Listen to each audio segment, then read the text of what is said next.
Mais aujourd'hui, les conséquences persistent après cette crise sanitaire. On estime que le nombre de passages aux urgences pour tentative de suicide a augmenté quasiment de 30%. Enfin, c'est quelque chose qui est énorme. Et le nombre d'hospitalisations pour tentative de suicide, depuis la crise sanitaire, en fonction du lieu d'hospitalisation, mais ça peut être entre 70 et plus de 100% d'augmentation. Ce qui est intéressant, c'est que cette augmentation, elle concerne pas tout le monde, elle est assez élective.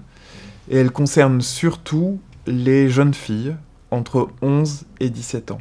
Assez peu les jeunes garçons. Et ce qui est très intéressant, c'est que c'est une caractéristique classique de l'épidémiologie des tentatives de suicide, mais qui a encore augmenté, là, avec la crise sanitaire. Alors ceci dit, cet effet Covid, il commence à toucher un peu tout le monde. Il a commencé évidemment à toucher plutôt les jeunes. La situation était déjà difficile pour eux.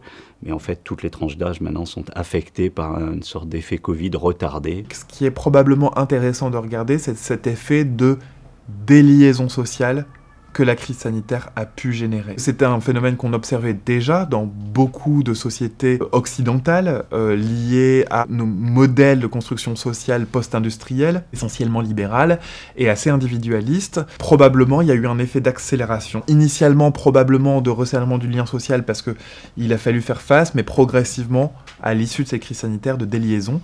Or, on sait que la rupture du lien social est un déterminant très important pour les crises suicidaires.